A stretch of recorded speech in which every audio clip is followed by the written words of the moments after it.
அஸ்ஸலாமு அலைக்கும் வரஹ்மத்துல்லாஹி வபரகாத்துஹு. அருமையான சகோதர பெருமக்களே, ஒரு சகோதரர் கேட்டிருக்கிறார், ஒரு மனிதன் உலகத்திலே வாழ்ந்து கொண்டிருக்கிற பொழுது அவனுக்கு செய்யக்கூடியவைகளுக்கு நன்மை கிடைக்கும். அவ்விதமாக அந்த நன்மைகள் மௌத்துக்கு பின்னாலும் அவனுக்கு கிடைக்கக்கூடிய அமல்கள் என்ன என்று ஒரு சகோதரர் ஒரு கேள்வியை கேட்டிருக்கிறார்.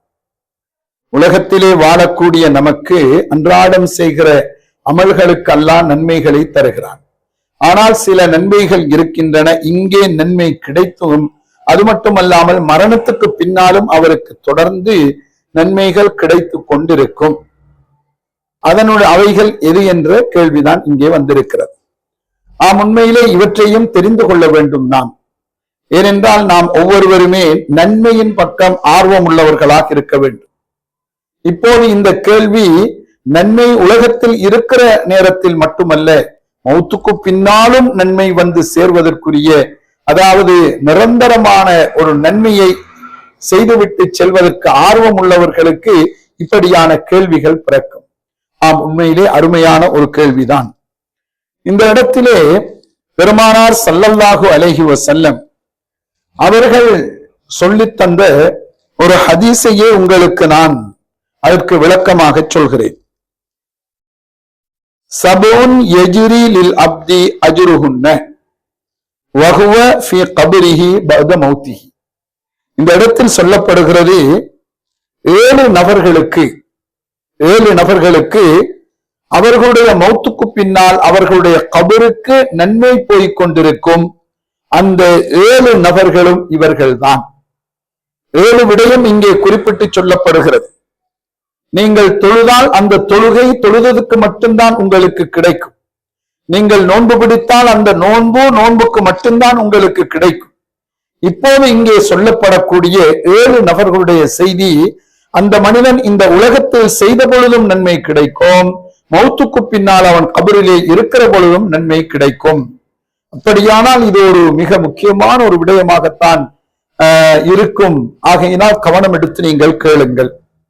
அதில் முதலாவது, மன் அல்லம இல்மன். எந்த ஒரு மனிதன் மார்க்க விடயங்களை எல்லாம் படித்து மக்களுக்கு அவற்றை கற்றுக் கொடுத்து விட்டு மரணிக்கின்றானோ அந்த மனிதனுக்கு மௌத்துக்கு பின்னாலும் நன்மை போய் சேரும். இது மிக முக்கியமான விடயம். அதாவது மார்க்க இல்மை ஒருவன் கற்கிறான், குர்ஆனை, ஹதீஸை மற்றும் உண்டான மார்க்க விடயங்கள், அதே போல இன்னும் பயனுள்ள இல்முகள், மனிதனுக்கு பயன் கொடுக்கக்கூடிய இல்முகளை கற்கிறான். இந்த இல்மை கற்று அதை மக்களுக்கு சொல்லிக் கொடுக்கிறான், படித்துக் கொடுக்கிறான். இவற்றிலே முதன்மையாக நாம் எடுத்துக்கொள்ள முடியும் உலமாக்களை. உலமாக்களாக இருப்பவர்கள் அவர்களுடைய பணியை சாதாரணமாக நினைத்துவிடக் கூடாது.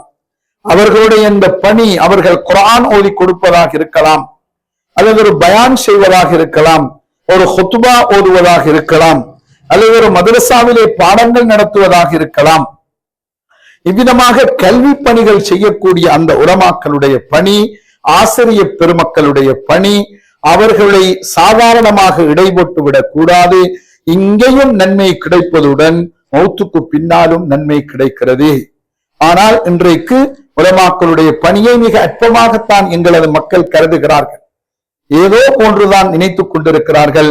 அவ்விதம் நினைப்பது மிகப்பெரிய தவறு என்பதை விளங்க வேண்டும். முதலாம் நபர் யார்? மார்க்க இல்மோ அல்லது பயனுள்ள இல்முகளை கற்று மக்களுக்கு கற்றுக் கொடுத்து விட்டு சென்றால் மரணத்தின் பின்னாலும் அவனுக்கு நன்மை போகும். அவ் அஜ்ரா நஹரன், அல்லது ஒரு மனிதன் என்ன செய்கிறான், மக்களுக்கு தண்ணீர் கிடைப்பதற்காக, இங்கே நகரன் என்று வருகிறது, ஒரு ஆற்றை அல்லது ஒரு ஓடையை அல்லது ஒரு கால்வாயை, ஒரு நீண்ட பெரிய ஒன்றை அமைத்துக் கொடுக்கிறான். ஒரு ஊருக்கே தண்ணி வழங்குவதற்கு ஒரு பகுதியிலிருந்து தண்ணீரை திருப்பி ஒரு கால்வாயை, ஒரு ஆறு போன்ற ஒன்றை அமைத்துக் கொடுக்கிறான். அல்லது மிகப்பெரிய ஒரு ஊருக்கே கொடுக்கக்கூடிய இன்றைய காலகட்டத்திலே பைப் லைன் போன்றவைகளை எடுத்துக் கொடுக்கிறான், தண்ணீர் தொட்டிகளை ஏற்பாடு செய்து கொடுக்கிறார். அதை நாம் சொல்ல முடியும். அதற்கு அடுத்தபடியாக அல்லது ஒரு கிணற்றை தோண்டி கொடுக்கிறான். நகர் என்று சொல்லும் போது பெரிய ப்ராஜெக்ட். தண்ணீருக்காக வேண்டி இப்போது அரசாங்கம் செய்கிறது அல்லது வெளிநாட்டு நிறுவனங்கள் செய்து கொடுக்கிறார்கள்.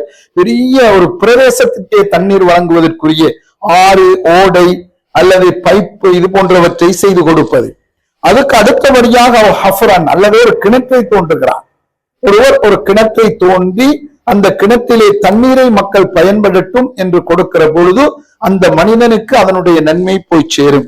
அவ்விதம் கிணம் தோன்றுகளிலே இந்த காலத்தில் பல வடிவங்கள் இருக்கின்றன. தண்ணீர் பெறுவதற்காக எந்தெந்த முறையிலே கிணறுகள் தோண்ட முடியுமோ, பைப் லைன் போட முடியுமோ, அவ்விதமானவைகளை போட்டு பொதுமக்கள் பயன்படுவதற்காக அல்லது ஒரு குடும்பம் பயன்படுவதற்காக அல்லது ஒரு தனி மனிதன் பயன்படுவதற்காக இருந்தாலும் சரி, நன்மையை நாடி என்று அவன் செய்தால் அதற்குரிய நன்மை அவனுக்கு இங்கும் கிடைக்கும், மௌத்துக்கு பின்னாலும் கிடைக்கும். அவ் கரச நஹ்லன் அல்லது ஒரு மனிதன் ஒரு மரத்தை நாட்டுகிறான். ஒரு மனிதன் நமது நாட்டை பொறுத்தவரையிலே ஒரு மாமரத்தை நாட்டுகிறான், ஒரு பிலா மரத்தை நாட்டுகிறான், ஒரு தென்னை மரத்தை நாட்டுகிறான். அவ்விதமாக நாட்டி விட்டு சென்றால் அதில் இருந்து மக்கள் பயன்பெறும் நாளெல்லாம், பயன்பெறும் காலமெல்லாம், பறவைகள் சாப்பிட்டாலும் சரி, மனிதர்கள் சாப்பிட்டாலும் சரி, மிருகங்கள் சாப்பிட்டாலும் சரி, அதனுடைய நன்மை அந்த மனிதனுக்கு கிடைக்கும். இன்றைக்கு சில முன்னோர்கள் நாட்டிய மாமரத்தில் இருந்து, பிலாமரத்தில் இருந்து இன்றைக்கு பேர குழந்தைகள் பழங்களை, கனிகளை பறித்து சாப்பிடுகிறார்கள். இதில் இருந்தெல்லாம் நன்மை அந்த மனிதர்களுக்கு போய் சேரும். இவ்விதமான அந்த தூர நோக்கான சிந்தனையுடன் மனிதன் வாழ வேண்டும். அதற்கு அடுத்து நமக்கு தெரிந்தது அவ் பனா மஸ்ஜிதன், ஒரு பள்ளி வாசலை அமைத்துக் கொடுப்பது. அவ் வர்ரச முஸ்ஹஃபன், அதற்கு அடுத்ததாக குர்ஆனையோ அதாவது மார்க்க இல்மு படிக்கக்கூடிய கிதாபுகளையோ அவற்றை மக்களுக்கு கொடுத்து விட்டு செல்வது. ஒரு குர்ஆனை ஒருவருக்கு கொடுப்பது, அதே போன்று மார்க்க சம்பந்தப்பட்ட கிதாபுகளை மக்களுக்கு கொடுப்பது. அவ்விதமாக கொடுத்து விட்டு சென்றால் அதற்குரிய நன்மையும் அவனுடைய கபருக்கு போகும். இறுதியாக சொன்னார்கள், அவ் தரக்க வலதன் யஸ்தக்ஃபிரு லஹு பஅத மௌத்திஹி, ஒருவன் பிள்ளைகளை விட்டு சென்றிருக்கிறார். அந்த பிள்ளைகள் இவருடைய மௌத்துக்கு பின்னால் அவருடைய பாவங்கள் மன்னிக்கப்படுவதற்காக ஒரு பிள்ளை கேட்கிறார், யா அல்லாஹ், எனது வாப்பாவினுடைய பாவத்தை மன்னித்து விடு, எனது தாயினுடைய பாவத்தை மன்னித்து விடு, எனது சாச்சாவுடைய, மாமாவுடைய, மச்சானுடைய பாவங்களை மன்னித்து விடு என்று துவா கேட்கிற பொழுது அந்த துவாவினால் நன்மை அவர்களுக்கு போய் சேரும் என்று அருமை நபி ஸல்லல்லாஹு அலைஹி வஸல்லம் அவர்கள் சொல்லி இருக்கிறார்கள். இது சஹீஹான கிரந்தங்களிலே பதிவு செய்யப்பட்டிருக்கிறது.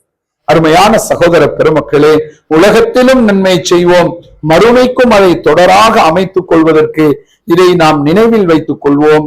எல்லாம் வல்ல இறைவன் நம் அனைவருக்கும் அருள் புரிவானாக. வஸ்ஸலாமு அலைக்கும் வரஹ்மத்துல்லாஹி வபரகாத்துஹு.